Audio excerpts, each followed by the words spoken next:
Hello everyone, this is Kavita and I hope you people are good at home. As we all know that we have already covered the half part of the chapter, the Mughals. And in our previous video, we have learned about topics like Zahiruddin Muhammad Babur, who was the founder of the Mughal Empire in India. We have also studied about Nasiruddin Muhammad, who was also known as Humayun and was the son of Babur. Then comes the reign of Sher Shah Suri and his dynasty, and also his administration. So these were the topics that we have covered in our first part of our chapter, the Mughals. And now that we are going to cover is the second phase of the Mughal Empire in India. And this second phase of Mughal rule was started with Akbar. We all have previously read about Sher Shah Suri, who lost his life accidentally in 1545, and his successors were unable to sustain his empire. Taking advantage of this situation, Humayun recaptured Delhi and Agra again in 1555 and re-established the Mughal rule in India. Akbar reigned from 1555 to 1605 and extended his empire as far as to the west as Afghanistan and as far south as the Godavari River. Akbar was the greatest ruler of Mughal dynasty and was also known as Akbar the Great. After Humayun's death, Akbar was only 13 years old and was crowned as the king with Bairam Khan as regent. Akbar defeated Hemu, the general of the Afghan forces, in the second battle of Panipat in the year 1556.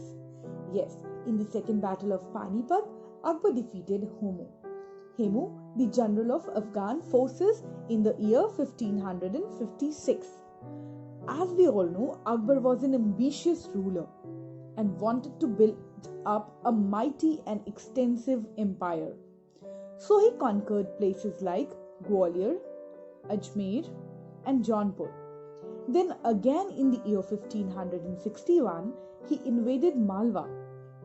He also captured the central Indian state of Gondwana. Akbar conquered Chittor and Ranthambore in the year 1568 and later defeated Rana Pratap of Mewar in the Battle of Haldighati in the year 1576. He also conquered Gujarat in Bengal and annexed parts of Odisha. So having completed all his conquests, Akbar now controlled a very vast empire extending from Bengal in the east to Afghanistan in the west, comprising Kabul and Kandahar. Akbar died and was buried at Sikandara near Agra.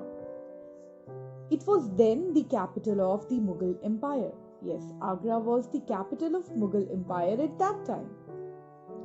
There were certain policies of Akbar in which you will get a detailed account of Akbar policies in his autobiography Akbar Nama. Under his Rajput policy, he treated Rajputs with great respect and never humiliated them even after their defeat. That's why he was known as Akbar the Great. In the year 1562, Akbar married a Rajput princess, Jodhabai, and she was the daughter of Raja Bharmal of Amber, which is situated in Jaipur. She became one of his senior wives and also the mother of his heirs, Jahangir. Akbar also gave high posts to the Rajput during his rule.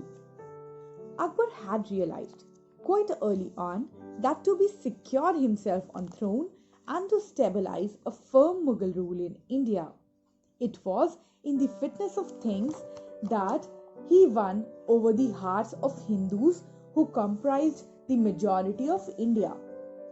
In the year 1562, Akbar abolished a tax levied on pilgrims traveling to Hindu shrines. Akbar's liberal approach towards religion was guided by an enthusiasm to unite the entire nation. He also combined the best features of all the religions to come up with his own version of the ideal faith, also known as Deen-e-Ilahi, which emphasizes on the moral value of good conduct. Akbar built a hall of prayer at Fatehpur Sikri in 1575, also known as Ibadat Khana or the house of worship, whereas Deen-e-Ilahi also advocated against the customs of sati and animal sacrifice. Despite the failure of Deen-e-Ilahi, Akbar never stopped to support religious tolerance among his people. With Akbar's death and facing constant criticism, Deen-e-Ilahi faded away. Then started the reign of Nasiruddin Muhammad Jahangir, who was the son of Akbar. Yes, Jahangir was the son of Akbar, who was the conqueror of the world and who ruled from 1605 to 1627 CE. Jahangir was also known as Salim and succeeded Akbar to his throne in the year 1605. The courtly culture of the Mughals flourished under his rule. There was some of the conquest of Jahangir which were mainly directed to those places which were left unconquered by Akbar, such as Mewar and South India.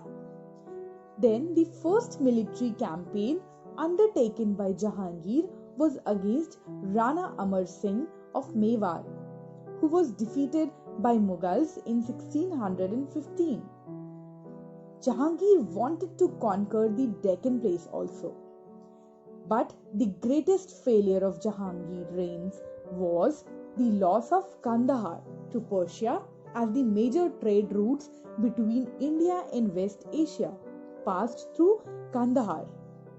Noor Jahan was the wife of Jahangir and was one of the most influential women in the time of Jahangir's reign.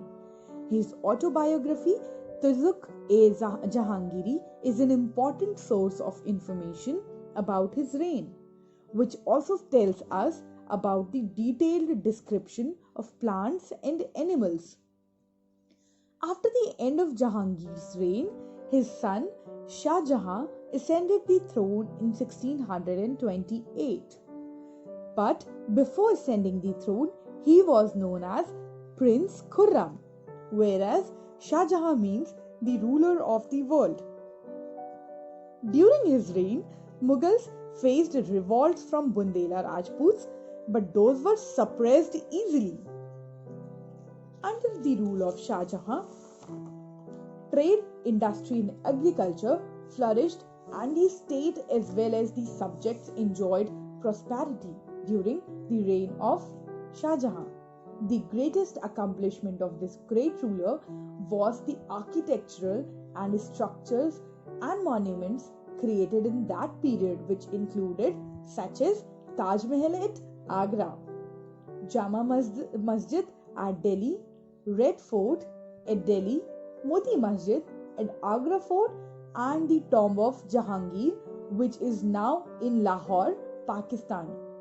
He also built the city of Shahjahanabad, the seventh city of Delhi, which is made his capital.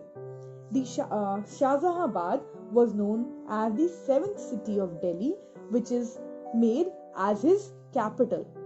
After Shah Jahan fell ill in 1657, all his four sons, Dara Shikoh, Shah Shuja, Aurangzeb and Murad started fighting among themselves for the throne. And it was none other than Aurangzeb who killed Dara Shikoh and imprisoned his own father to become the emperor. So this was all for today's video lecture. The rest of the topics we will be covering in our next part of a video. Till then, keep learning and take care.